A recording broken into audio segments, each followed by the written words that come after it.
Tonight, the latest threat to health care reform, squabbling among Democrats on Capitol Hill, and the stakes could not be higher for the Democrat in the White House. Are you concerned at all that if health care reform fails, it will be a huge and devastating setback to your presidency? I'm Katie Couric. Also tonight, danger on the highway.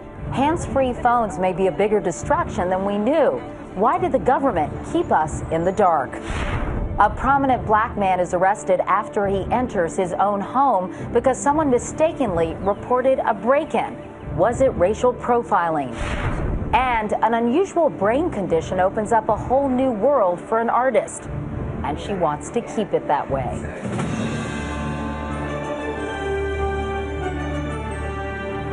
This is the CBS Evening News with Katie Couric reporting tonight from Washington. And good evening, everyone. We came here today to talk to the president in person about perhaps the biggest domestic challenge he's facing, health care reform. He's pressing the people who work behind me at the Capitol, your senators and representatives, to get it done, and soon. But he's facing tough opposition, and not just from Republicans. Now members of his own party are fighting among themselves. We begin our coverage tonight with Nancy Cordes on Capitol Hill. So we stand in recess to the call of the chair. House Democrats called off a critical work session on health care today to deal with mounting opposition to their plan, not from Republicans, but from members of their own party. And if the bill fails, it will be because of disagreement among the Democrats. Democrats are split over how to pay the $1 trillion price tag. More and more of them oppose a proposed surtax on the wealthy, an extra 1 to 5.4% in taxes for individuals making over $280,000 a year or families making over $350,000. This isn't just the super wealthy. Congressman Jerry Connolly, whose Virginia district is one of the richest in the country, is one of 21 freshman Democrats who are urging reformers to find the money somewhere else. The insurance industry, for example, hasn't put a dime of identified savings on the table yet. The drug companies have, the hospitals have, but we haven't heard from the insurance companies at all. But insurance companies strongly object to either a proposed tax on them or on the health care benefits of Americans with generous plans. That adds to the benefit costs. And that, from a perspective of trying to drive costs down, that's exactly the wrong direction. Many lawmakers favor taxing benefits, but the president is opposed because he says it would hurt middle-class Americans. That leaves Congress with few other options. Barack Obama is the quarterback. He's been calling the plays. I think that's very important. Everyone understands that. All this angst over raising taxes is driving reformers to refocus on how to cut costs in the healthcare system, which, after all, was the main point of reform in the first place, Katie. Nancy Cordes on Capitol Hill tonight. Thank you, Nancy. Conservative House Democrats who oppose the health care bill, the so-called Blue Dog Democrats, met with President Obama at the White House today. Later, I talked one-on-one with the president, and I asked him if they'd made any progress working out their differences. My working principle has been, number one, let's make sure that this package provides more choices to the American people, gives them more security if they've got a pre-existing condition or they lose their job or they're changing jobs. It's got to be deficit neutral. It can't add to our deficits.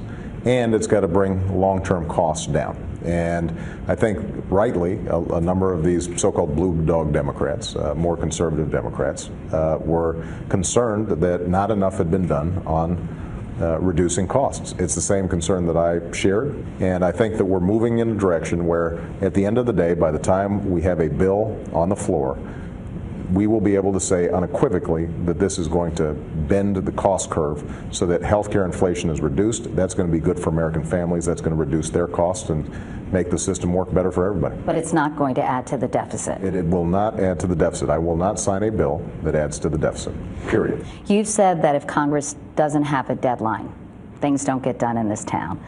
But Democrats like Kent Conrad are also saying, quote, sometimes when you move too quickly, you make mistakes. So is this really something you want to dig in your heels on? I mean, is there any flexibility on this August deadline? Well, I want to keep the pressure on because we're making steady progress. People are working hard. I just met with these House Democrats, and they were in there for 3 hours. I could only join them for an hour. I understand that the Senate Finance Committee is meeting 3 times today. That kind of work is going to produce good results. Here's what I won't do. I will, as I said before, I won't sign a bill that I think does not reduce costs, does not keep deficit neutral, and does not benefit middle-class families in America. So I want to put the pressure on, but ultimately the test is this a bill that I think is going to be better for the American people or not? And if it's not, then we'll keep at it. So if it's not, you'll have some flexibility on this deadline. If I'm not happy with the end product, I will not sign a bill. Are you concerned at all that if health care reform fails, it will be a huge and devastating setback to your presidency and may put some of the rest of your agenda in peril? You know, I think that the easiest way to keep your poll numbers up and to garner good press is to do not that much here in this town and not to cause a lot of controversy. And there are some people who would probably advise that that's the approach you should take. But that's not why the American people sent me here. They sent me here to solve problems. Do you think any illegal immigrant should be eligible for health care under the new plan? No. The one exception that I think has to be discussed is how are we treating children? Partly because if you've got children who may be here illegally but are still in playgrounds and at schools and potentially are passing on illnesses and communicable diseases aren't getting vaccinated. That's, I think, a situation where you may have to make an exception. Mr. President, if the stimulus plan isn't really working, at least for now, why should Americans sign off on spending billions of dollars on health care reform? I disagree that the stimulus plan is not working. Think about where we've been, and since that time we have stabilized the financial markets. We have created the ability of businesses to borrow again. We have prevented thousands of layoffs in states all across the country. Are we where we need to be? Absolutely not. Would things be much worse if we had not put the recovery package in place? Absolutely. Later outside, I asked the president about the current unemployment rate, which is at 9.5%. Your administration projected that with the stimulus package, as you know, unemployment could be kept under 8%. Yeah. Well, that was then. Yeah, this we is now. blew through that pretty quickly, and I think that in fairness to my economists, nobody, when we were first sworn in, anticipated that in the first 3 months we would lose 700,000 jobs per month. So, I think the severity and the depth of the recession was something that really exceeded everybody's expectations. Vice President Biden said you had, in fact, misread the economy. Well, that's what he was referring to. Right, but who's to say you're reading the tea leaves accurately now? Meaning what? In the future, when you make these projections and estimates and cost savings, I mean, it's a pretty dicey proposition, don't you think, to predict economics into the future? If what you're saying is that economists are often wrong, you're absolutely right about that. And but that can't be a rationale for inaction. And you can see more of my interview with the president tomorrow morning on The Early Show and on CBSNews.com. Now, the president did claim a victory on Capitol Hill today when the Senate voted to stop production of F-22 fighter jets at 187. Defense Secretary Robert Gates says that is plenty. Reducing the number of F-22s would save nearly $2 billion, but supporters of the plane argue that would cost tens of thousands of jobs in the defense industry.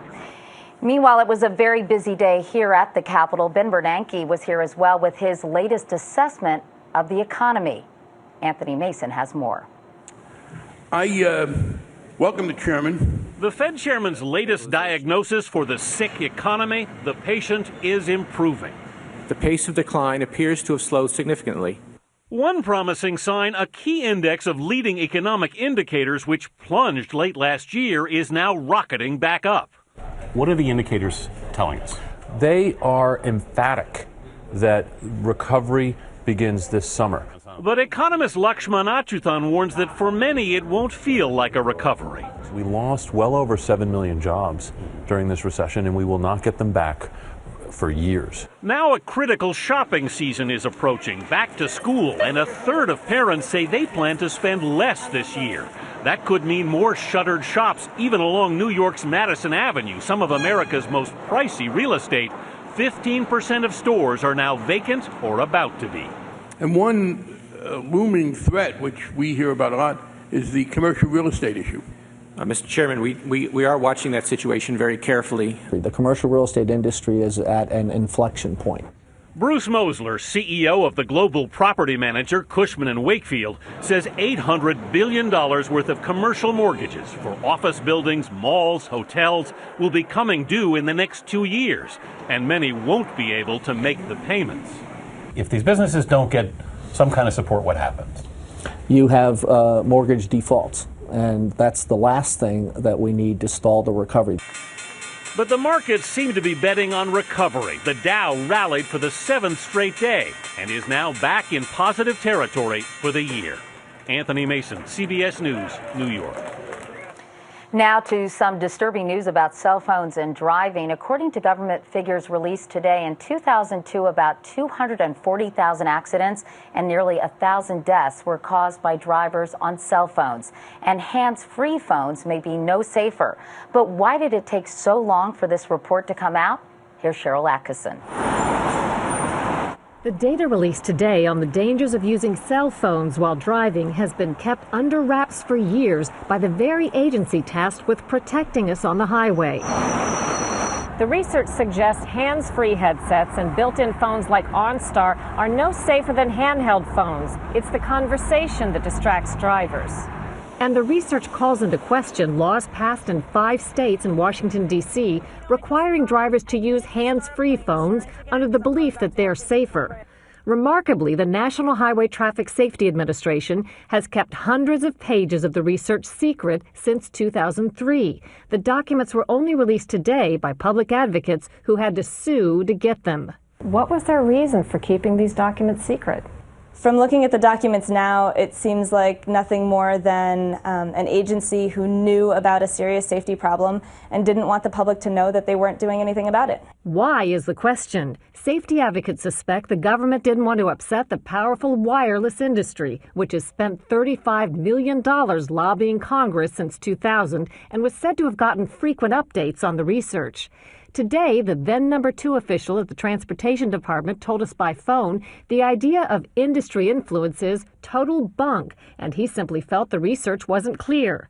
David Teeter hopes the debate will save lives. His son Joe was killed by a driver who ran a red light while on a cell phone. I would hope that what's happened today will actually end up being a good thing and that it will recharge the energy around this subject. Today, safety advocates filed a petition asking for a ban of built-in phones and interactive devices while a vehicle is moving.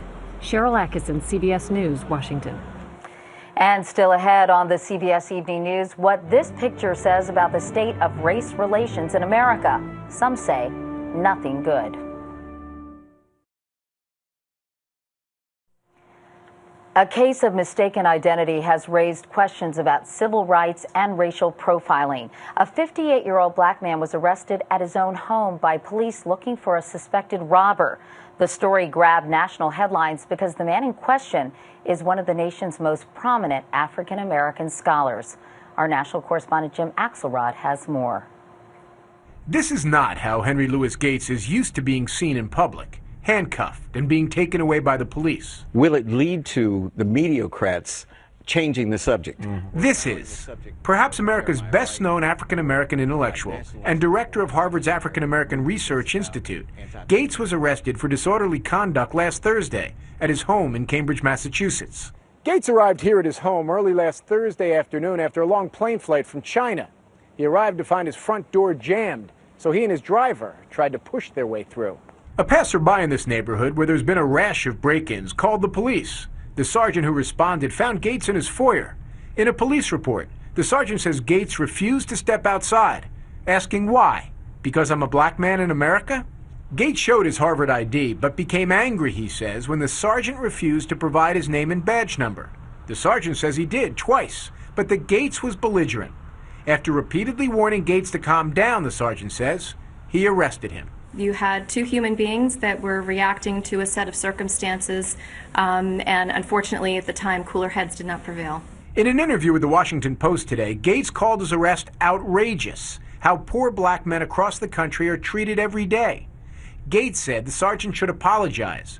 This guy had this whole narrative in his head, black guy breaking and entering. Harvard's had its share of racial problems recently, appointing an independent commission last fall to study how the university could create a more welcoming environment for African Americans. Even though the charge was dropped, I know for me it still leaves a pretty bad taste in the mouth. The charges against Gates were dismissed today. Despite his criticism of the police, Gates and the Cambridge PD issued a joint statement calling the incident, quote, regrettable, one that shouldn't demean the reputation of either side. Jim Axelrod, CBS News, Cambridge, Massachusetts. Up next, the battle lines are drawn over a plan to allow gun owners to carry concealed weapons across most state lines. Here in Washington, you'd be hard-pressed to find an issue that generates as much emotion as gun control. Tomorrow, Bob Orr tells us the Senate votes on an amendment that would mean big changes for gun owners. The pro-gun amendment, tacked onto a critical defense funding bill, would allow gun owners to carry concealed weapons across state lines. Sponsors call it a crime-fighting tool. One of the best ways to help prevent hate crimes against potential victims of hate crimes is to allow them to defend themselves. But opponents, including 450 U.S. mayors who signed this full-page ad in USA Today, say the bill, if passed, will put police and citizens in greater danger. This is about as anti-police, pro-gun trafficker piece of legislation that has ever come before the United States Senate. And opponents note the timing is terrible. Violent crime is plunging, with big city murders nearing 30-year lows. It could reverse the dramatic success we've had in reducing crime in most parts of America. Under the new law, gun buyers could obtain permits in states with weak regulations and then carry the weapons unchecked virtually anywhere. But the National Rifle Association argues the right of self-defense should not stop at the state line, a point that resonates with conservatives and Democrats from pro-gun states. Opponents are still trying to find a way to kill the gun measure without putting defense funding in jeopardy. But Harry Reid, the Senate's top Democrat, says he'll vote to approve it when the roll is called tomorrow. Bob Orr, CBS News, Washington. Coming up next, she makes a decision to forego brain surgery, risking her life to save her art.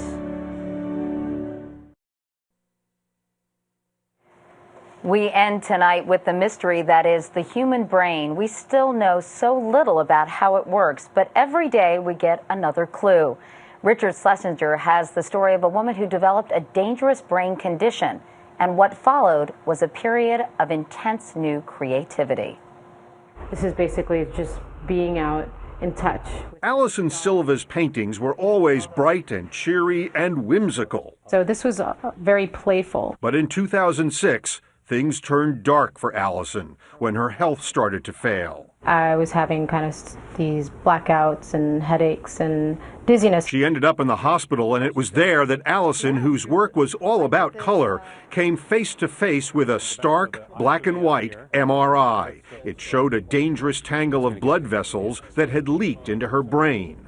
Doctors wanted to operate, but Alison wanted to wait. She didn't paint for a while, and when she started up again, this was her first work. It's just like this new spark. A lot of my other stuff is very simple. Like I just felt like I became obsessed with like filling up the whole canvas, trying to say all these things I'm going through and feeling. Her neurologist, Dr. Stephen Karseski, has seen this before and has developed a theory about what has unleashed Alison's creativity. The tangle of vessels damaged the part of Alison's brain that controls logic and can promote overthinking. But it left the creative side untouched. Taking away some of that overthinking allowed the creativity to kind of come through even a little bit more. Researchers believe Van Gogh and Michelangelo could have had problems like Allison's. Nothing could be done for them, and the longer Allison waits for treatment, the greater the risk of seizures or stroke or maybe death. You just feel like there's this alien living in your head and you don't know when it's going to tick or when it's going to do its thing. This is the milk purchase. Surgery could cure her, but it could also destroy her ability to create this. I'm just not ready to take that chance. I would just like to continue sharing my story this way. Her new style has earned her more commissions and higher prices. Still, she knows she'll have to get treatment at some point. I've done a lot of thinking about it, and it's hard, so I don't really have an answer. All I just know is like I'm comfortable in the place I'm in, and when I'm ready, I'm going to do it. For now, she'll live with the risk and continue painting, giving new meaning to that old expression, sometimes you have to suffer for art. Richard Schlesinger, CBS News, New York.